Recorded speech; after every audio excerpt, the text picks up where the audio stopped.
Bonjour, c'est Ursule encore. On est le 11 juin 2021. Alors, je viens sur la trompette aujourd'hui encore et je viens proclamer le retour de notre Seigneur Jésus-Christ. Soyez bénis, amen, et soyez encouragés, remplis d'espérance, amen, et remplis aussi de joie, parce que c'est la joie du Seigneur qui est notre force. Alors, quand on est abattu, quand on est découragé, alors il n'y a pas de force. Regardez un peu les personnes qui vivent tellement de problèmes ou bien qui portent le monde sur leurs épaules. Tu les vois, tu vois la personne en train de marcher, tu te rends compte que la personne porte un fardeau. Mais celui-là qui est rempli de joie, quand bien même il porterait tous les problèmes du monde sur la tête, tu ne verras pas forcément le problème que cette personne a. Amen. Pourquoi? Parce que la joie en lui est sa force. Parce que la joie, c'est la lumière. C'est Dieu lui-même en nous. Amen. C'est ça la joie du Seigneur. Amen. Alors, bon sabbat pour ceux qui ont déjà commencé le sabbat. Amen. Pour ceux qui n'ont pas encore commencé, alors je vous dis, aujourd'hui nous sommes vendredi. Le sabbat, ce n'est pas dimanche. Et nous sommes dans les temps où il est très important de retourner à la vérité, au commandement de Dieu. Amen. Si nous avons vécu ne respectant pas les commandements de Dieu, parce qu'on ne le savait pas, alors la repentance, c'est demander pardon à Dieu et de retourner à la vérité. Et la manière de savoir si tu es dans le vrai ou dans le faux, c'est de prendre la Bible. La Bible, c'est la parole de Dieu. Mais ce n'est pas toute la parole de Dieu qui est dans la Bible. Non. La parole, c'est Jésus. Jésus, la parole. Amen. Alors, dans notre Bible, là, si vous avez sur les 66 livres ou les 88, amen. Alors, dans la Bible, là, alors, il y a le souffle de Dieu. Dieu a parlé. Il a fait sortir son souffle. Quand on parle, il y a le souffle qui sort, pardon, et il y a quelqu'un qui a écrit, pardon, et quelqu'un a écrit, et la personne a mis ça sous papier. Alors, ou bien sur papyrus, disons-le. Alors, ça a été traduit, souvent des petites erreurs par-ci par-là, mais pas des erreurs tellement graves, des erreurs minimes. Et souvent, il y a un petit mot qui peut changer le sens, mais c'est pas grave. La vérité va toujours triompher. L'Esprit de Dieu va te révéler ce qui en est. Amen. Mais la parole qui est là, écrite, elle peut être pour toi juste lettre morte. Parce que tu ne l'as pas animée. Et tu l'animes comment? En faisant appel au Saint-Esprit. Alors maintenant, si tu es quelqu'un qui marche selon le Seigneur, qui dit, il faut que je change, qui dit marcher selon le Seigneur, ou bien qui dit être chrétien, mais qui marche selon le train-train de ce monde, amen, alors il se pourrait que tu aies de la difficulté à comprendre ce que les Écritures disent, parce que tu as un pas dans le monde et un pas avec Jésus. Alors, pour comprendre complètement ce que Dieu dit, il faudrait d'abord commencer par te donner à lui à 100%. C'est le point de départ. Souvent, on aime Jésus, mais on n'est pas prêt à lui donner nos 100%. Et cette attitude-là fait que nous sommes privés de beaucoup de choses. Mais si nous lui donnons les 100%, puisque tu as déjà tout donné, il te restera juste à changer les choses qui sont erronées en toi. Et ne pas observer le sabbat, c'est l'une des choses qui pénalisera beaucoup de personnes. Rappelons-nous, Israël a été déporté parce qu'ils n'ont pas observé le sabbat. Et Dieu a mesuré la période pendant laquelle ils étaient en train de pécher, et il a donné 70 ans. Ils ont été déportés chez le roi Nebuchadnezzar. Daniel était là-bas. Amen. Et après, Dieu a dit, je fais boire la coupe à tout le monde, les 70 ans, toute la terre. Et nous sommes dans le temps où, pour certains, les 70 ans ne sont pas encore arrivés. Pour d'autres, c'est déjà arrivé, mais on est dans le temps. Ok? On est dans le temps où les 70 ans, une fois complétés, amen, ça sera la période où notre monde sera consumé. Tout ça, c'est dans la Bible. Amen. Alors, si j'ai bonne mémoire, selon mes lectures, ce sera 70 ans, plus une semaine, c'est-à-dire 7 ans, et après, ce sera dans la fin des choses, selon ma compréhension. Alors, certains disent que, bon, les 70 ans ne sont pas arrivés, d'autres disent, ok, c'est déjà arrivé il y a déjà 3 ans et demi. C'est pas ça qui est important. Ce qui est important, là où tu es, c'est que tu dois comprendre que toute la terre a bu de la coupe de la colère de Dieu pour les 70 ans. Toutes les nations ont bu cela. C'est pour cela que Babylone sera jugée. Et nous vivons dans le monde de Babylone. Et le fief de Babylone, c'est les États-Unis.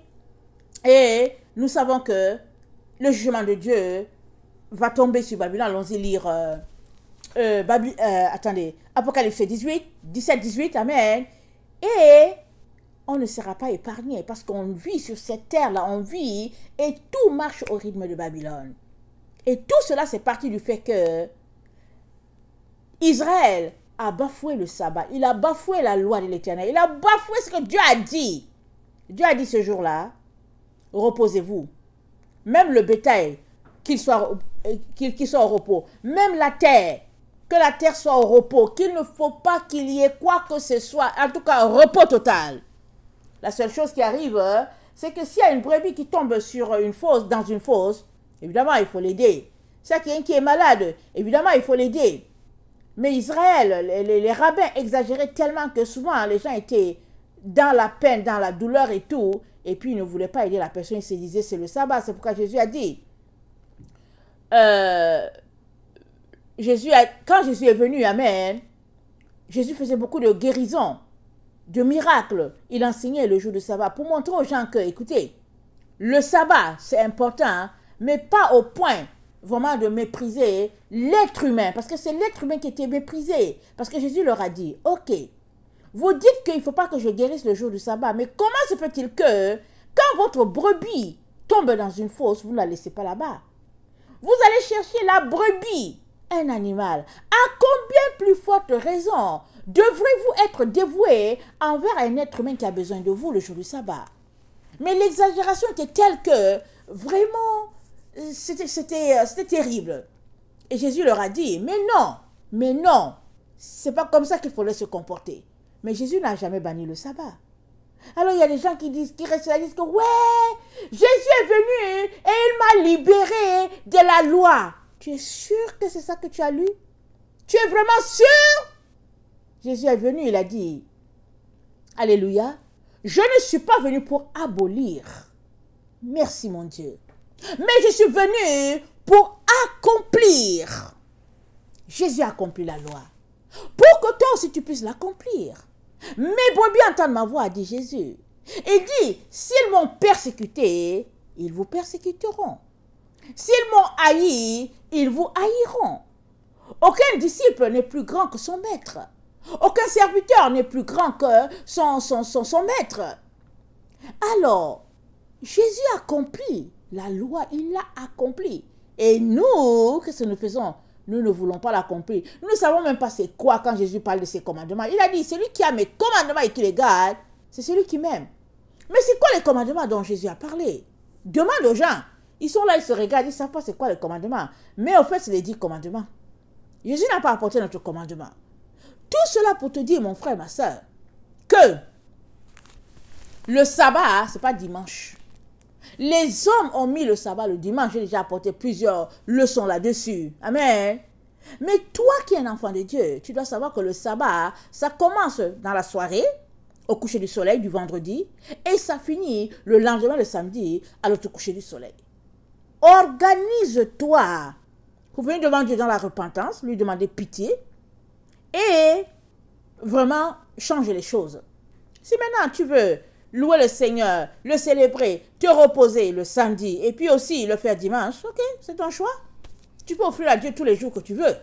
Mais seulement le samedi, arrête-toi et crains Dieu. Parce qu'il a dit dans Ézéchiel 20, le verset 20, ce sera un signe entre toi et moi, entre son enfant et lui. C'est ça que Dieu a dit. Ce sera un signe c'est-à-dire un symbole, c'est-à-dire une marque, c'est-à-dire une preuve. C'est ça que Dieu a dit. Si tu es l'enfant de Dieu, tu vas obéir à la voix de ton papa. Tu vas le respecter. Tu vas le craindre. Mais si tu n'es pas aussi son enfant, ben voilà, désolé, on ne te fatigue plus. On ne va pas te fatiguer, tu n'es pas son enfant. Ok? D'accord. Mais si tu dis que tu es son enfant, alors, prends le temps de respecter ce Dieu-là. Parce que Dieu a dit à Paul, il te sera dur de régimber contre les aiguillons. Paul, pour le moment là, tu te sens roi là. Tu cours ici, tu veux tuer ceux-là qui me suivent, dit Jésus. Tu cours ici, tu fais ceci. Mais Jésus dit à Paul, il te sera dur de régimber contre les aiguillons. C'est les aiguillons de quoi? Les aiguillons de la mort. Parce que pendant que tu penses que tu es le maître à bord du bateau et tu fais ce que tu veux, tu maltraites les enfants de Dieu, Dieu dit à Paul, le jour vient où devant la mort, tu ne pourras rien. La mort va te dompter. Et Paul a changé. C'est pareil pour toi. C'est pareil pour toi. Si toi et moi ne marchons pas devant Dieu, dans le respect, dans la crainte, alors il nous sera dur de régimber contre les aiguillons de la mort. Très dur.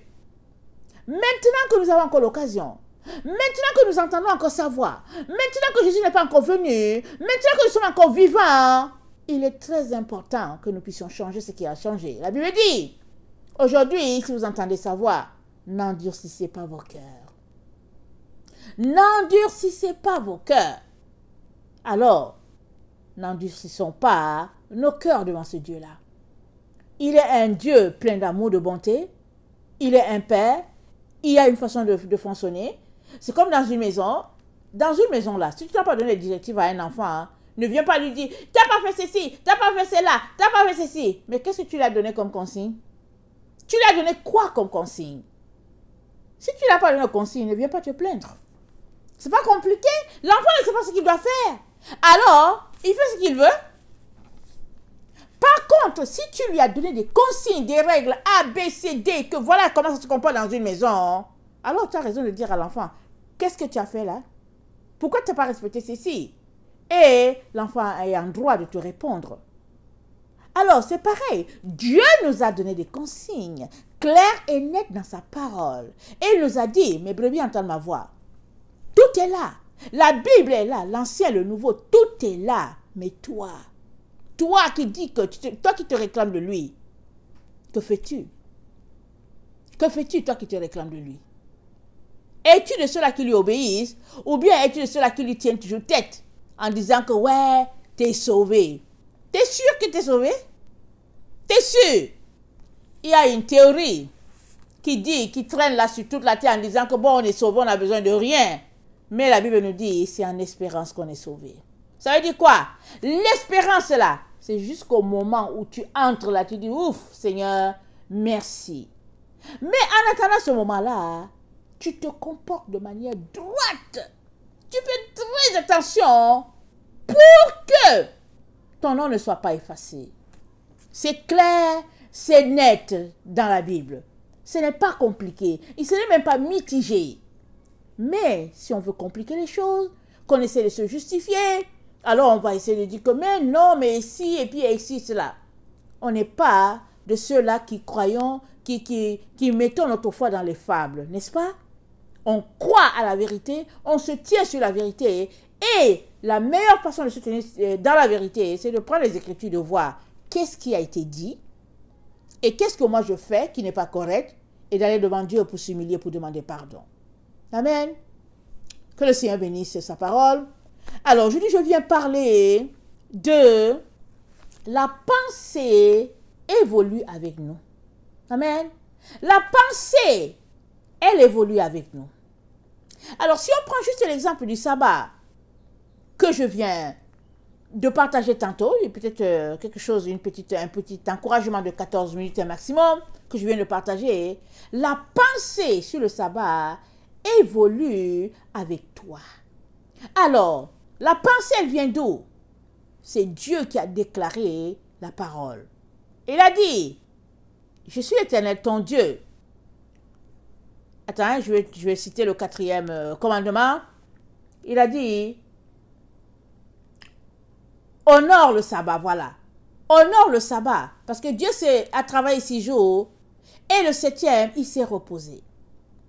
Et il a dit, il ne faudrait pas que chez toi, on trouve ta servante, ton serviteur travailler, ni ton bétail, ni rien. Tout le monde doit être au repos parce que Dieu s'est reposé ce jour-là et il a sanctifié ce jour-là. Il a mis ce jour-là à part. C'est ça la parole. C'est ça la pensée de Dieu par rapport au sabbat. Donc, excusez-moi, c'était je n'avais pas pensé à apporter mon enseignement d'aujourd'hui sous cet angle, mais je bénis le Seigneur de ce que je suis partie d'encourager sur l'observance du sabbat et la parole du sabbat, on peut dire que c'est une pensée de Dieu. Parce que la pensée nous dit, Wikipédia, c'est la faculté de connaître, de raisonner. C'est une activité intellectuelle qui, en fait, est une source de quelque chose. Amen. Alors, en donnant les 10 commandements, Dieu n'a pas manqué de marquer l'importance du sabbat. Et il nous a expliqué pourquoi c'était si important pour lui. Et dans Ézéchiel 20, le verset 20, il nous dit, c'est un signe entre lui, Papa Dieu, et ses enfants. C'est un signe. Alors, donc voilà cette pensée-là sur le sabbat, déclarée, énoncée par Dieu. Maintenant, puisque nous parlons de la pensée évolue avec nous, alors, si toi, tu veux obéir à Dieu, amen, tu veux avancer ou bien tu veux évoluer, tu veux grandir, alors qu'est-ce que tu fais? Qu'est-ce que tu fais? Puisque Dieu nous dit que la pensée évolue avec nous. Alors, maintenant, toi, tu veux évoluer. Tu veux grandir. Qu'est-ce que tu fais? Tu vas prendre la parole, le 4e commandement. Tu vas venir devant Dieu. Tu vas dire, ah, Seigneur, je te demande pardon parce que je n'observe pas le sabbat. Moi, je n'ai pas pensé que c'était important. Même dimanche, où je me suis habituée à aller à l'église le dimanche, même dimanche, Seigneur, je vais juste dans la matinée et puis l'après-midi, je fais ce que je veux. Souvent, je vais au magasin. Je veux faire des lèche-vitrines. Seigneur, pardonne-moi. Premier élément, Seigneur, pardonne-moi. Deuxième élément, Seigneur, c'est compliqué pour moi le samedi parce que je travaille du dimanche. Je travaille de lundi à vendredi. Le samedi, c'est le seul jour où j'ai pour aller faire mon épicerie, pour aller faire ceci, pour aller faire cela, pour faire mon ménage, pour faire ceci, pour faire cela. Seigneur, et le dimanche, je vais à l'église. Seigneur, je ne sais pas comment faire. Parce qu'il faudra que je change mes habitudes. Et puis, le samedi, c'est le jour où nous allons visiter notre mère dans la maison des personnes âgées. Seigneur, c'est compliqué. Il n'y a pas un autre jour. Tu peux dire ça au Seigneur. Et t'arrêter là. Mais si tu veux grandir et aller dans le sens de Dieu et l'honorer, tu vas dire, Seigneur, c'est trop compliqué. Mais je vais voir avec les autres membres de la famille pour voir si on peut changer le jour où on peut aller visiter maman le dimanche, en après-midi, et je vais voir. Alors, si finalement, conclusion, les autres ne peuvent pas et que ça maintient samedi, tu peux leur dire, écoutez, j'aime bien votre compagnie, on a grandi ensemble, mais finalement, moi, ce qui me convient, c'est que je vais aller voir maman, toute seule, tout seul, le dimanche, et vous autres, vous allez continuer avec le programme. Ah oui, mais c'est quoi? Qu'est-ce qui se passe? Oh, j'ai décidé que je vais observer désormais le sabbat. Les autres vont se moquer de toi, là. Ils vont dire, ah, elle est devenue juive, elle est devenue ceci, elle a fait comme ci, elle est montée, elle est descendue. Ils vont rire. Ça fait partie. La Bible dit, dans les derniers temps, il y aura les moqueurs, les fanfarons, les blasphémateurs, remplis. Ça sera là. Et puis, souvent, ils viennent de la maison de Dieu. Ça fait partie de notre génération. Alors, pendant qu'on se moque de toi, prie pour eux, pour qu'ils puissent être sauvés, pour que les écailles tombent. Prie pour eux. pendant que c'est comme ça, tu pries pour eux. Mais toi, tu dois essuyer tous les affronts. Pourquoi? Parce que par toi, alléluia, Dieu changera la vie de plusieurs personnes. Premier élément, tu as décidé que tu veux désormais marcher dans la vérité, tu seras persécuté. Ne pense pas, ne t'attends pas à ce que ça soit autre chose. Tu seras persécuté. Parce que tous ceux qui veulent vivre pieusement et puis marcher sur la vérité, ils seront persécutés. Mais sache ceci, Dieu est le rémunérateur de tout cela qui le cherche, dit la parole de Dieu. Alors, vas-tu t'empêcher d'évoluer dans le sens de la pensée de Dieu parce que les autres vont se moquer de toi? Parce que les autres vont te mépriser? Ou bien parce que, au fait, tu n'as pas le temps? Parce que finalement, ton épicerie et puis tes vêtements, tu les laves seulement le samedi? Vas-tu continuer dans le sens contraire à Dieu ou vas-tu changer? Si tu décides de changer pour faire plaisir, pour élever, honorer Dieu ton Créateur, alors bravo, papa sera content. Amen. Il sera vraiment heureux d'avoir un enfant qui a compris que c'est bon de faire plaisir à papa. Papa sera content. Les anges aussi qui t'entourent seront contents. Mais l'autre élément qu'il ne faut pas oublier, c'est que tu viens de faire un pas de plus en direction de la lumière. Amen. Tu viens de faire un pas en direction de la lumière. Et ainsi, le fondement étant vrai, Dieu va ajouter quelque chose d'autre sur ce fondement-là que tu es en train de bâtir. À savoir, respecter le sabbat. Mais si par contre, tu dis, en tout cas, moi, j'ai essayé de peser le pour et le contre, ça ne m'arrange pas. Selon mon opinion, voilà. Si c'est comme ça que tu raisonnes, écoute-moi bien, tu fais désormais partie des gens qui ont choisi la voie de la folie. Et les insensés, ils finiront comme les saintes vierges folles. Être insensé, c'est connaître bien la volonté de Dieu, le lire, l'étudier et décider d'aller contre. C'est ça, la voie de la folie. C'est comme si tu as un enfant, alors tu aimes ton enfant et tu dis à l'enfant, écoute, à l'âge où tu es, j'aimerais désormais que tu puisses te débrouiller et puis manger par toi-même. Exemple. À l'âge où tu es, il faudrait que tu te débrouilles et que tu manges par toi-même. Et puis l'enfant dit, d'accord. Mais l'enfant vient encore, il se met là et il n'obéit pas. Amen. Tu lui dis, ok, écoute, je t'ai déjà dit, voilà ce que tu devrais faire. Mais, deuxième, troisièmement, l'enfant ne fait pas. Ça, c'est la voie de la folie. Et il faudrait que tu corriges cet enfant-là le plus rapidement. Parce que il est en train de partir en direction d'une situation. Il est en train de te dire, ok, j'ai constaté que papa ou bien maman sont en train de faire ceci, cela.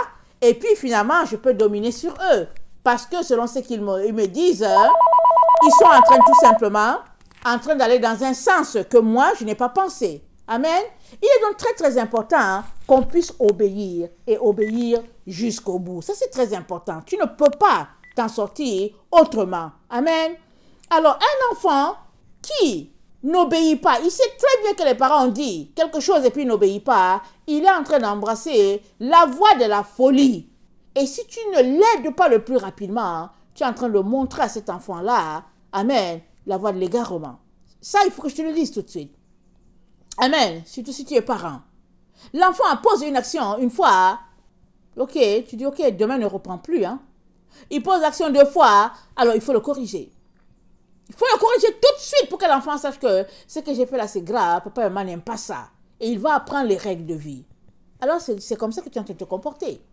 Parce que Tu sais que Dieu a dit, le sabbat c'est un signe entre mes enfants et moi. C'est ça qu'il te dit. C'est un signe entre mes enfants et moi, c'est ça qu'il dit.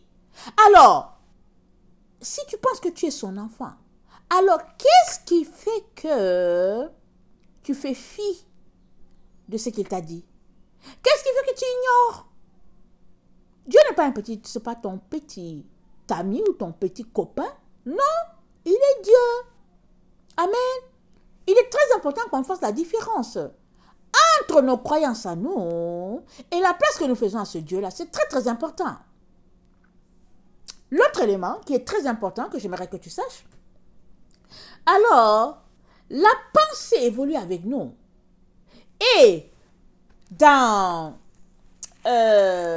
3 Jean, bien c'est 3 Jean, attendez, je ne sais pas si je cite bien là, ou bien Jean 3 Jean, la 3e épître de Jean, excusez-moi, je vais regarder, la 3e épître de Jean,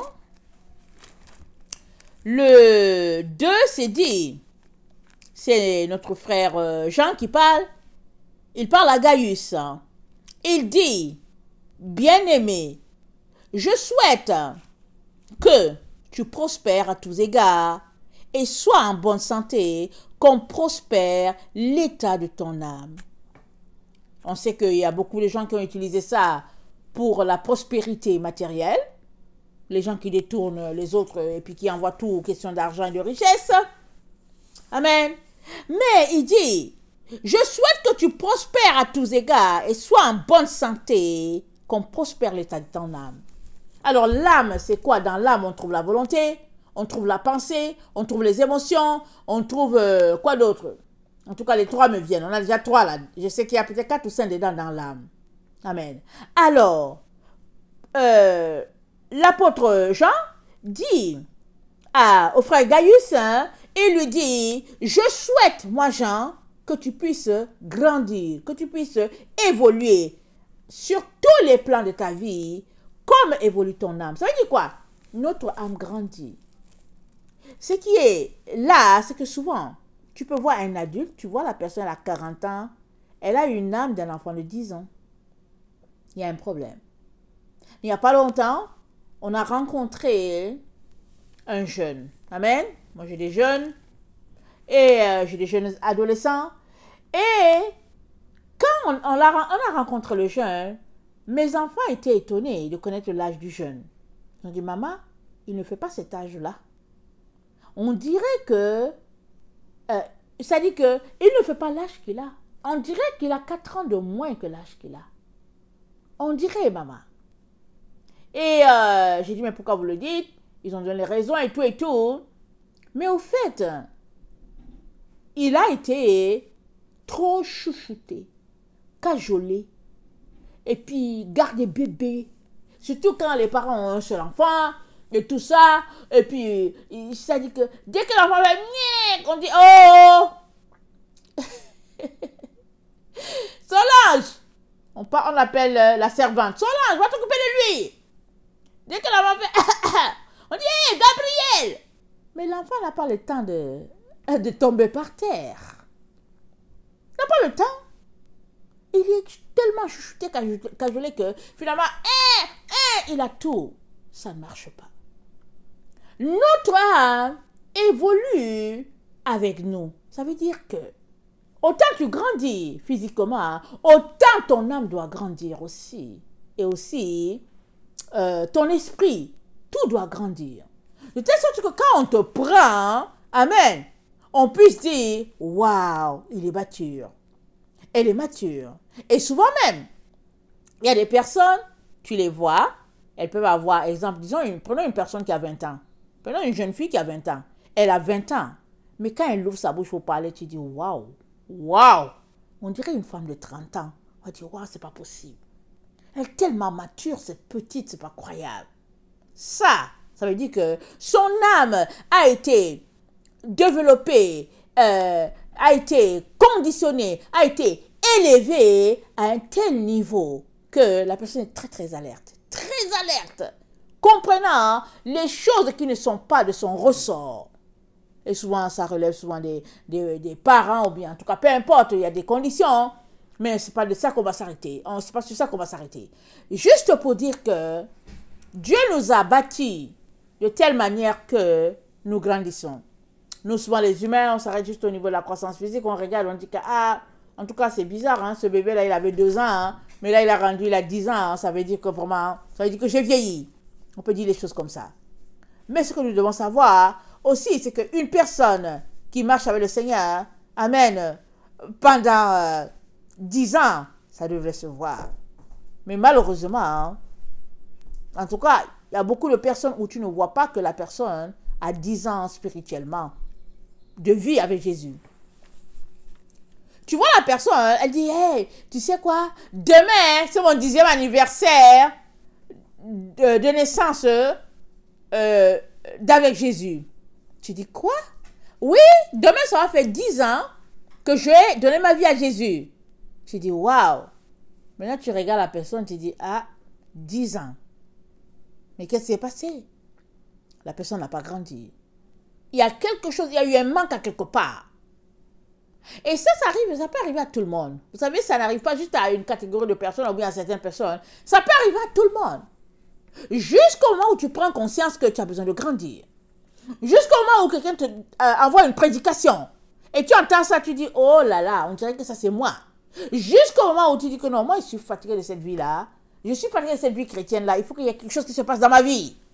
Et là, tu prends ta Bible, tu commences à chercher. Et puis là, tu découvres la vérité. Amen. Et à partir de là, tu vas commencer maintenant à grandir. Parce que on grandit au niveau de l'âme, tout comme on grandit au niveau de l'esprit, tout comme on grandit physiquement. Parce que la croissance physique, c'est la croissance matérielle. Je veux dire, la physique, ça veut dire qu'on le voit matériellement, on le voit avec nos yeux. Ok, allons-y comme ça. Je ne parle pas d'argent. Je ne parle pas de prospérité matérielle. Je ne parle pas de ça. Je parle de la matière. C'est-à-dire, avec tes yeux, tu vois la personne, tu dis, oh, waouh, il a 10 ans. Mais waouh, il est grand. On dirait un enfant de 14 ans. C'est de ça que je parle. Alors, donc, notre cher frère Jean nous dit que son souhait, c'est que notre vie soit équilibrée, de telle sorte que si, dans le Seigneur, nous avons 12 ans de vie, il faudrait que notre âme, c'est-à-dire nos émotions, c'est-à-dire notre volonté, c'est-à-dire nos pensées par rapport aux choses de Dieu, soient aussi de 10 ou 12 ans, selon l'âge que nous avons. C'est très important. Sinon, on est débalancé. De telle sorte que, au fait, une situation se passe, au lieu que tu aies le contrôle, tu es là déprimé, découragé, et puis abattu, tu fais des histoires. Vous savez pourquoi? Parce que tu n'as pas maîtrisé tes émotions. Parce que tu n'es pas maître de tes émotions.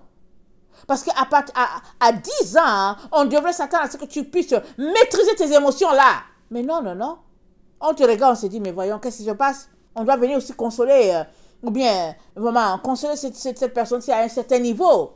Alors que c'est toi qui devais te consoler les autres, et les autres viennent te consoler. Il y a quelque chose qui ne va pas.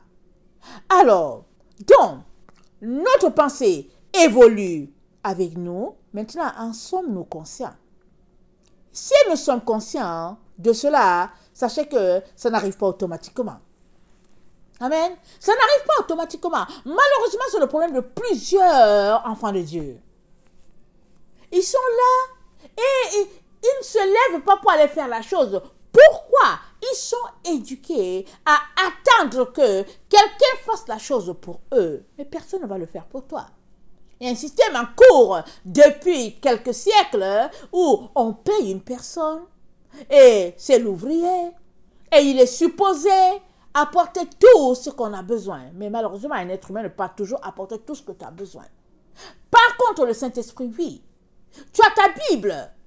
Avec ta Bible, tu peux avoir tout ce dont tu as besoin. Pourquoi? Le Saint-Esprit est là pour t'enseigner. C'est l'Esprit de vérité. Jésus a dit quoi? Quand il viendra, il nous enseignera toutes choses. Il prendra ce qui est à moi.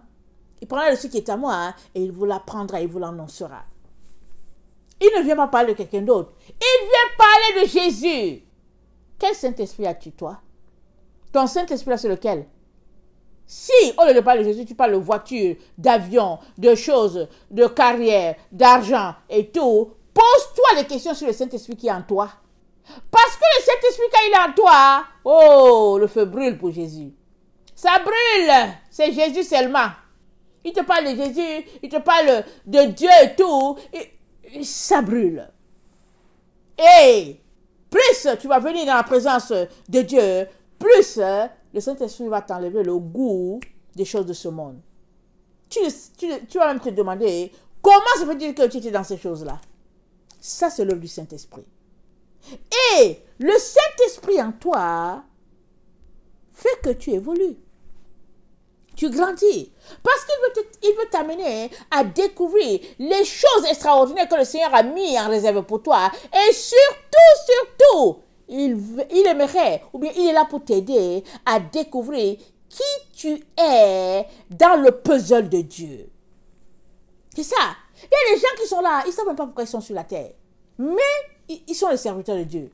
Pourquoi? Parce qu'on a rendu servir le Seigneur quelque chose d'intellectuel. Ils l'ont rendu intellectuel. Ils l'ont rendu comme si aller enseigner à l'université ou bien aller enseigner dans un lycée. Et ça n'a rien à voir. Il y a plein de gens qui enseignent la parole de Dieu. Ils ne sont pas sauvés. Je suis désolé de vous dire la vérité. Il y a un témoignage il n'y a pas longtemps. Hein? Ben, il n'y a pas longtemps. Un témoignage, amen. Je ne sais pas depuis combien de temps. Amen. Quelques années. Quand il dit il n'y a pas longtemps, en tout cas ça fait quelques années. Je ne peux pas déterminer, c'est pas ça qui est important. Alors un monsieur allait prêcher. Il a prêché. Quand il a fini de prêcher, les gens ont avancé. Comme on fait souvent dans nos églises. On dit d'avancer. Les gens ont avancé. Il dit, mais il était étonné de savoir dans le groupe les pasteurs qui étaient dedans. Il y avait peut-être, en tout cas, une dizaine de pasteurs. Il dit, mais pourquoi vous êtes là? Ils dit, on est là pour donner notre vie à Jésus. Il dit, quoi? Mais comment se fait-il que tu es pasteur et puis tu n'as pas donné ta vie à Jésus? Oh, moi, au fait, je ne l'ai pas compris. Je suis là parce que, bon, moi, j'aime bien servir. Et puis, bon, donc, il y avait une opportunité, je suis venu. Et puis, surtout qu'il y avait un salaire, je suis aussi venu. Ou bien, oh non, mais je suis allé à l'école biblique. Et puis, bon, ce que j'ai compris, en tout cas, aujourd'hui, ça n'a rien à voir avec ce pourquoi, en tout cas, j'enseignais. Ça n'a rien à voir. Ou bien, il y en a qui étaient déjà, que je connais. Amen, ben, je connais. En tout cas, connaître, disons-le, pas physiquement, par Internet, disons-le. Amen. C'est ça la connaissance. Alors, je le connais avec guillemets, voilà. Je connais deux comme ça. Deux. Ils étaient les pasteurs. Ils prêchaient. Ah. Quand ils sont allés rencontrer le Seigneur, il y a quelque chose qui leur est arrivé. Ils ont rencontré le Seigneur. Quand ils sont arrivés, ils se sont rendus compte qu'il y a l'un là, il n'est pas entré dans la maison du Père. Il a pleuré toutes les larmes de son corps, demandant pardon à Jésus. Et il est revenu de la mort. Quand il est revenu, en tout cas, il a ramassé ses pieds à son cou. Hein. Désolé, il a dit désolé. Il faut que je donne ma vie à Dieu. Je dois donner ma vie à Jésus, tout de suite. Pourtant, à tous les dimanches, il lançait l'appel. Il disait, bon, quels sont ceux qui veulent être sauvés? Et puis bon, voilà. Mais lui-même, non. Pourquoi? Parce qu'il prêchait la doctrine de la dénomination qu'il avait employée. Il ne prêchait pas Christ.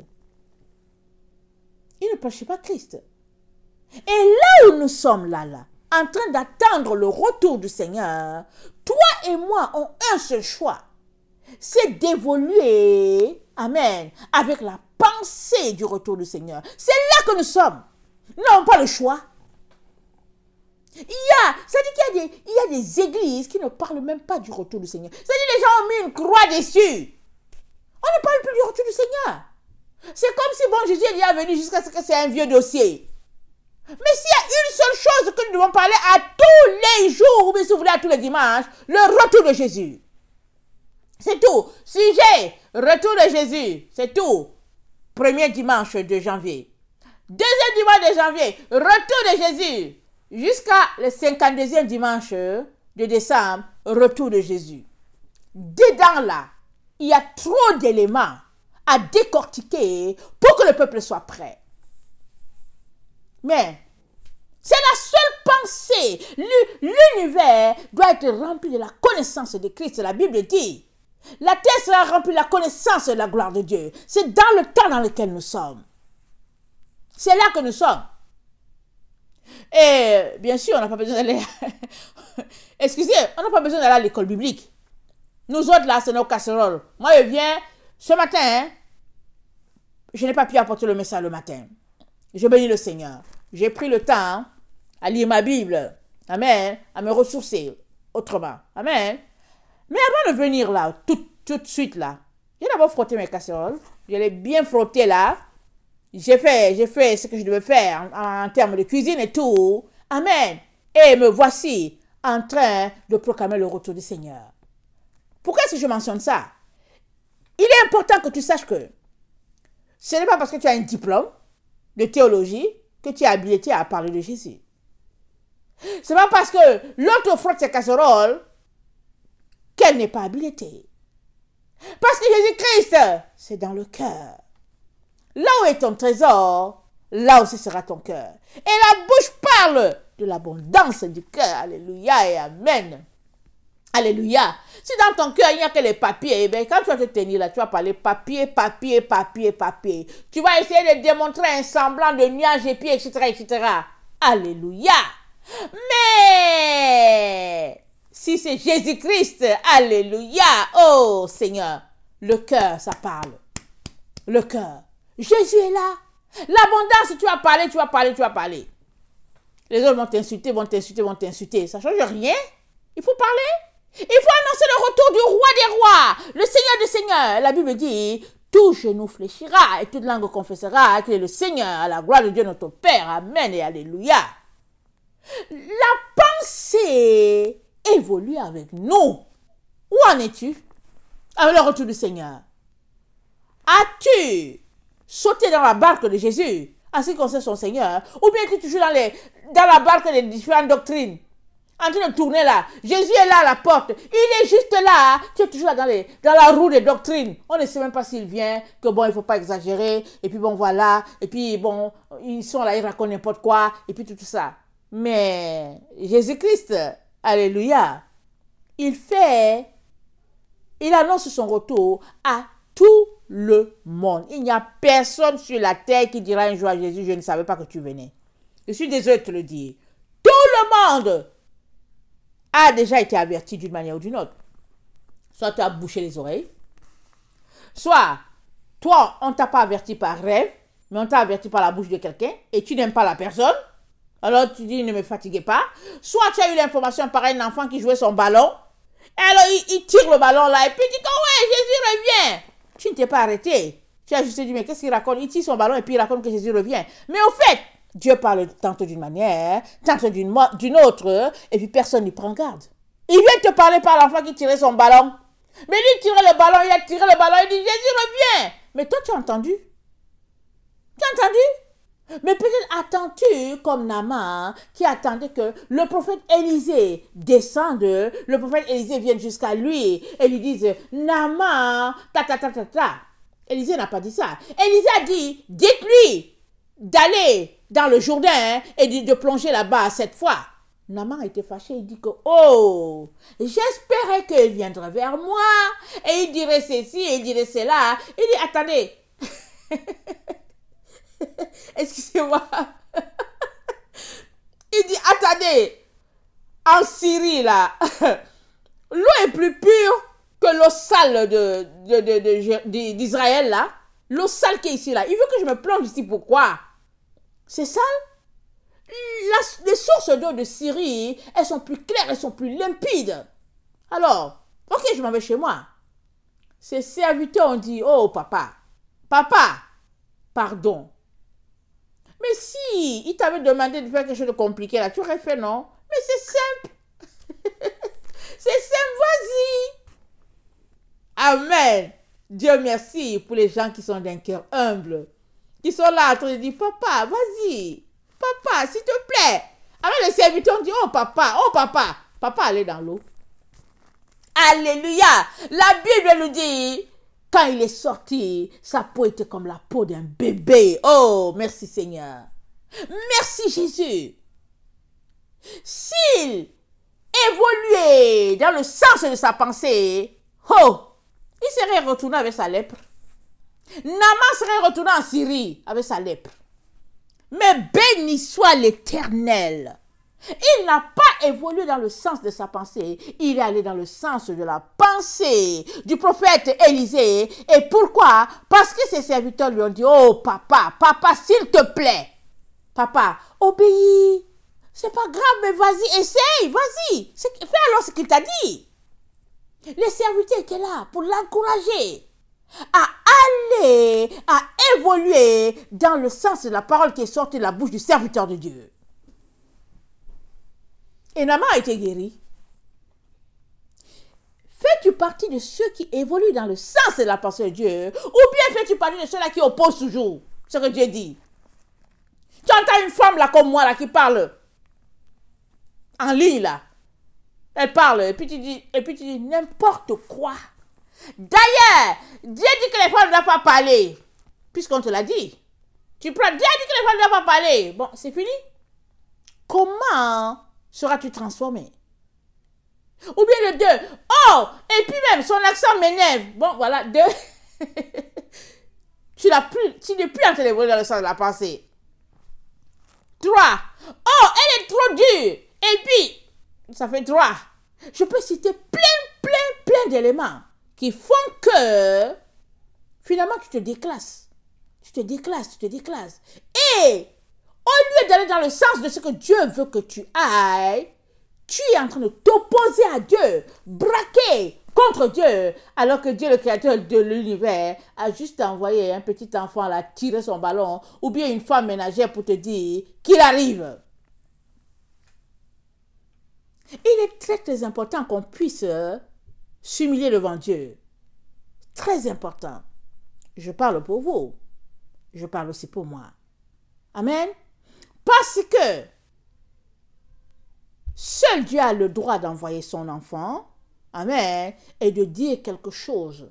Ce n'est pas un humain d'envoyer l'autre.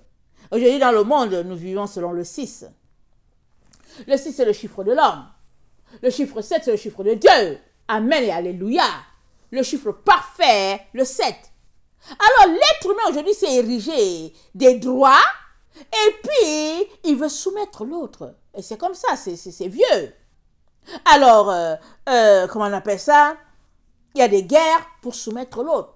Ou bien les gens arrivent quelque part, on regarde le peuple là, ils disent que ah non, mais on est venu vous voir et tout, on leur envoie de la boisson, le gin, le whisky, et puis les gens sont contents, et puis on dit ah ouais, oh, c'est bon ce vin là, c'est bon, le vin du blanc, c'est bon, et tout, c'est bon.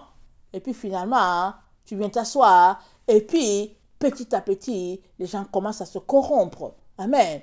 Tout simplement parce que la relation, bien la communauté, ce qui s'est passé entre eux. Alors l'autre est venu, amen, il a envoyé de l'alcool, il sait que ce peuple aime l'alcool, l'autre a pris, et puis bon, mélange, et puis bon, association, et puis voilà, l'homme finit par dominer son frère d'une manière ou d'une autre, souvent par des manipulations, souvent par des séductions, souvent par toutes sortes d'histoires. Mais pour celui-là, qui veut faire la volonté de Dieu, alors il faut que tu saisisses ceci. Tu n'as pas le choix que d'évoluer dans le sens de la pensée de Dieu. Parce que la pensée, elle évolue avec nous. Et c'est question de choix, de décision, de volonté. Si tu veux, tu iras dans le sens de la pensée que Dieu a fait sortir, que ce soit de toi ou de quelqu'un d'autre. Et si tu ne veux pas aussi, tu iras en opposition. Et au lieu d'aller ou bien de grandir à tous égards, comme l'a dit notre frère Jean, finalement tu régresses. Et tu te dresses, tu te barricades contre Dieu. Et finalement, quand le moment viendra, tu seras tout simplement surpris d'être laissé. Et c'est pas ça que Dieu veut pour toi. Amen. Alors, Esdras, c'est 4 Esdras. Je pense qu'on ne l'a pas dans la Bible. Je l'ai dans la Bible Tob. Amen. Alors, 4 Esdras, le verset 63, ou bien 64, 64, ça dit ceci. Mais en réalité, la pensée se développe avec nous. Et c'est pourquoi nous sommes à la torture, puisque c'est en pleine conscience que nous périssons. En pleine conscience, nous périssons. La pensée évolue avec nous. C'est ça que... Attends, je ne sais même pas qui a écrit Esdras, je ne sais plus c'est qui, mais la personne, l'auteur, est en train de parler avec l'ange, et puis, lui, il dit à l'ange, il dit en réalité là, la pensée évolue, amen, avec, se développe, il dit la pensée se développe avec nous, et c'est pourquoi nous sommes à la torture, puisque en pleine conscience nous périssons. Nous ne sommes pas, comment on appelle ça? Ce n'est pas dans le sommeil que nous périssons, c'est ce qu'il est en train de dire. C'est être conscient que nous sommes en pleine chute. Nous sommes conscients que nous sommes en train d'aller dans un sens que Dieu ne veut pas. Mais on continue d'y aller. Souvent on se dit, ok, Dieu est bon, il aura pitié de moi. Souvent on y va, on dit quand même, Seigneur, si tu ne veux pas que j'aille, empêche-moi. Et comme il y a une personne, amen, que j'avais amenée au Seigneur, amen. Alors donc, disons que j'avais un devoir envers la personne. Je coachais la personne, j'avais un devoir envers la personne. Alors, la personne est venue me dire qu'elle voulait aller à un endroit bien précis. Et puis, elle partait avec ses affaires et tout. Et tout. Le Seigneur m'a dit, va la voir, va lui dire que c'est pas ça que je ne veux pas qu'elle y aille et tout ça là. J'ai dit ça à la personne, le Seigneur te dit que tu es en train de partir à telle direction, c'est pas ça qu'il veut. La personne m'a dit, écoute-moi, elle m'a dit, merci.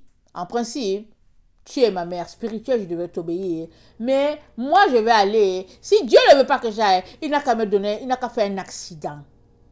J'ai dit, quoi? Ah oui, si Dieu ne veut pas que j'aille, il n'a qu'à provoquer l'accident, sinon moi je m'en vais. Je vais prendre mon bus, je vais aller, sinon, si ce n'est pas Dieu, accident. J'ai dit, mais Dieu n'est pas comme ça. Pourquoi veux-tu que Dieu te donne un accident? Oh non, je vais partir. La personne est partie. Elle a pris ses bagages, elle est partie. Elle est arrivée là-bas. En tout cas, c'est la police qui est venue la faire sortir de l'endroit. Tellement c'était houleux, tellement c'était grave, que finalement, comme elle a compris pour dire j'ai péché, alors Dieu a pourvu, je pense pas des inconnus, pour lui donner son billet d'avion pour retourner. Parce que c'était chaotique, il n'y avait même pas moyen de manger, c'était la détresse.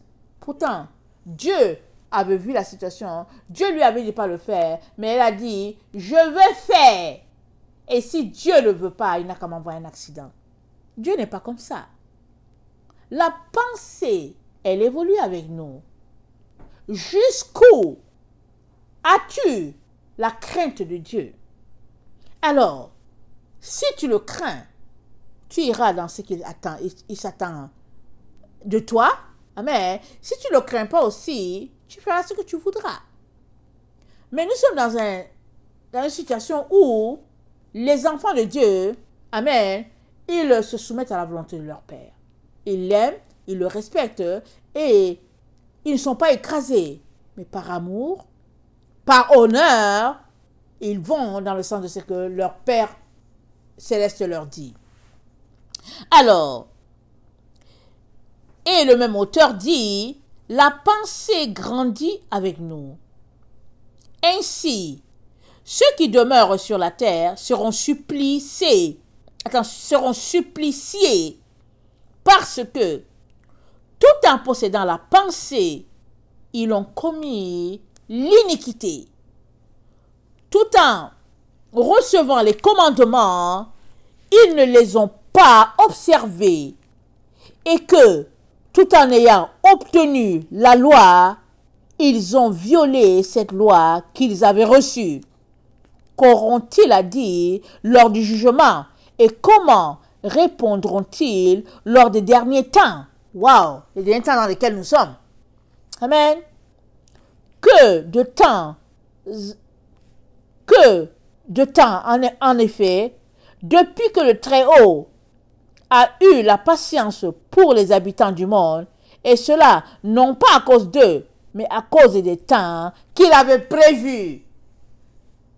Il dit, ainsi, la pensée grandit avec nous. Ainsi, ceux qui demeurent sur la terre seront suppliciés. Ils seront châtiés. Ils auront des conséquences, voilà le mot. Parce que, possédant la pensée, ils ont commis l'iniquité. Dieu nous a donné une pensée. Et on a la pensée de Dieu. Mais on va dans le sens contraire de ce que Dieu attend de nous. Il envoie des gens, il parle, il fait ceci, on lit la Bible, on fait... Mais on s'en va dans le sens contraire. On ne veut rien savoir. Et notre frère qui a parlé dans Esdras dit, il dit, qu'auront-ils à dire lors du jugement? Et comment répondront-ils lors des derniers temps? Si nous nous habituons, ou si nous sommes habitués, voilà, disons-le, si toi et moi, nous nous sommes habitués à ne pas obéir à Dieu, ce n'est pas maintenant que nous allons commencer à le faire, là. Comme ça. Ça ne vient pas, c'est pas automatique, là. Ta vie, tu dis toujours non à Dieu. Ta vie, tu dis non, je ne fais pas. Je ne fais pas. Mais, il faudrait qu'à un moment donné, tu dises, oui, Seigneur, je veux le faire. Mais j'ai tellement marché, te disant, non, non, non, Seigneur, je te demande pardon. Seigneur, viens à mon secours, aide-moi. Parce que moi, je ne sais pas comment ça se fait. Je ne sais pas comment marcher selon toi. Moi, je fais toujours ma volonté. Seigneur, viens à mon secours, Seigneur, aide-moi. Sinon, comment vas-tu faire? C'est pas comme quelque chose de magique, là. Toi et moi avons besoin d'apprendre. Si nous sommes de ceux-là qui n'obéissent pas à Dieu. Oui, Dieu dans sa maison, il a des enfants qui obéissent, il y a d'autres qui n'obéissent pas. Il le sait. C'est pas caché. Mais, dans les derniers temps où nous sommes, il est très, très important d'écouter ce que Dieu te dit. D'écouter. Parce que la vie, de toutes les manières, en tout temps, Dieu écrit droit avec des lignes courbes. Amen. Dieu écrit droit avec des lignes courbes. Dieu écrit juste avec des lignes en zigzag. Dieu écrit droit avec des lignes courbes. Dieu écrit juste avec des lignes en zigzag. Je ne vais pas continuer. Amen. Dieu écrit droit avec des lignes courbes. Tu as l'impression qu'il n'est pas là, mais il est là. Mais il est important que tu suives la courbe. Dieu écrit juste, mais avec des lignes en zigzag. Alors, il faudrait que tu suives sa justice et que pendant que la ligne va en haut, tu vas là-bas. Tu ne sais pas là pour dire, oh non, mais c'est pas Dieu. La ligne là, elle est trop tordue. Et puis, non, non, c'est pas Dieu. Tu n'iras pas. Tu n'iras pas. Ça, je peux te dire. Les temps dans lesquels nous sommes, c'est un temps où il faut écouter Dieu. Ah là, ça dit que méticuleusement, il faut l'écouter et puis aller dans son sens. Tu peux t'arrêter là pour dire, Seigneur, est-ce que c'est toi qui me parles, Seigneur? Parce que quand je regarde ça, je ne vois même pas le chemin. Comment on va faire ça, Seigneur? Il dit, vas-y. Non, vas-y, lève-toi, vas-y. Tu vas marcher, arriver au carrefour, là, il va dire, ok, tourne à droite. Tu ne dis pas, ah, mais tu m'as dit de partir. Je pensais que c'est ça. Non, tourne à droite. Vas-y donc, tourne à droite. Il t'a dit tourne à droite, tourne. Arrivé là, il va te dire, retourne en direction oblique. Vas-y. Et ce n'est que comme ça. Pourquoi il est en train de faire ça? Il est en train de te diriger sur son sentier de pureté. Et en même temps qu'il te dirige, il sait où les anges de Satan sont postés pour te tacler. Alors il t'évite les chemins nébuleux à la gloire de son nom. Mais si tu refuses d'écouter, mais tu vas te retrouver les anges de Satan là qu'il veut t'éviter là. Et tu vas venir bosseler et puis tu auras retardé le timing de Dieu. Alors que lui, il aimerait tout simplement te diriger, te conduire vers le vert pâturage. Et non seulement il veut te conduire, mais le timing, ça presse. Il y un temps pour toute chose. Il y a un temps. Le Seigneur m'a dit, Ursule, il n'y a plus de temps à perdre. Il n'y a plus de temps. Et il dit, chaque désobéissance retarde le timing. Alors aujourd'hui, les enfants ont dit, ouais, Dieu m'a parlé. Ça fait 1 mois qu'il m'a parlé. Je n'ai pas encore obéi. Je suis toujours en train de voir comment il m'a parlé. Ça, c'est les enfants de Dieu. Tu les entends, ils disent ça. Mais Dieu t'a parlé, ça fait 1 mois. Tu n'as encore rien fait. Mais quand est-ce que tu vas te lever pour faire quelque chose? Si tu avais la crainte de Dieu, tu te lèverais tout de suite pour partir. Maintenant, si tu ne sais pas, tu vas dire, Seigneur, je suis prêt à partir, mais je ne sais pas où aller. Je ne sais pas. Au fait, c'est quoi la parole? Il va te dire, jeûne. Il va te dire, prie. Il va te dire, fais ceci. Mais il ne va pas te parler. Tu vas dire, ok, Seigneur. Ah, d'accord, Seigneur. Ok, j'ai compris. Tu es toujours là. Tu es toujours là. Donc, c'est très, très important de marcher selon le Seigneur et d'obéir toujours à sa voix. Peu importe la situation dans laquelle tu te trouves. C'est très, très important. Très, très important. Et tu arriveras à destination. Tu arriveras à bon port. Amen. Alors,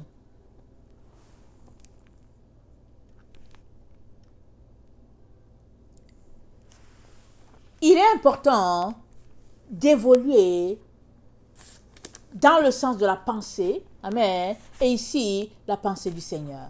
Amen.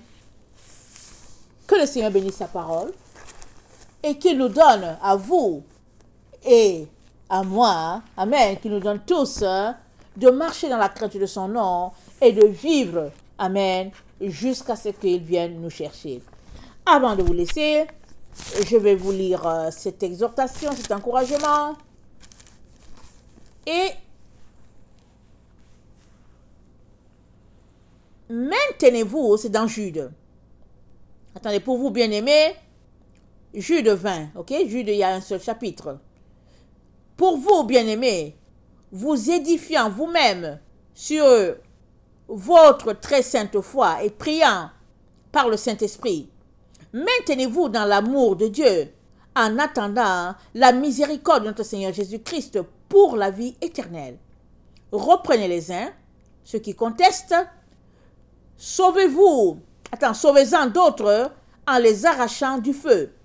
Et pour d'autres encore, ayez une pitié mêlée de crainte, haïssant jusqu'à la tunique souillée par la chair. Or, à celui qui peut vous préserver de toute chute et vous faire paraître devant sa gloire irrépréhensible et dans l'allégresse, à Dieu seul notre Sauveur, par Jésus-Christ notre Seigneur, soit gloire, majesté, force et puissance, dès avant tous les temps, et maintenant, et dans tous les siècles. Amen et Amen. Que le Seigneur bénisse sa parole. Je vous aime beaucoup, et Dieu davantage. Encore une fois, bon sabbat. Amen. Faisons plaisir à Papa Dieu. Soyez bénis. Amen et Amen.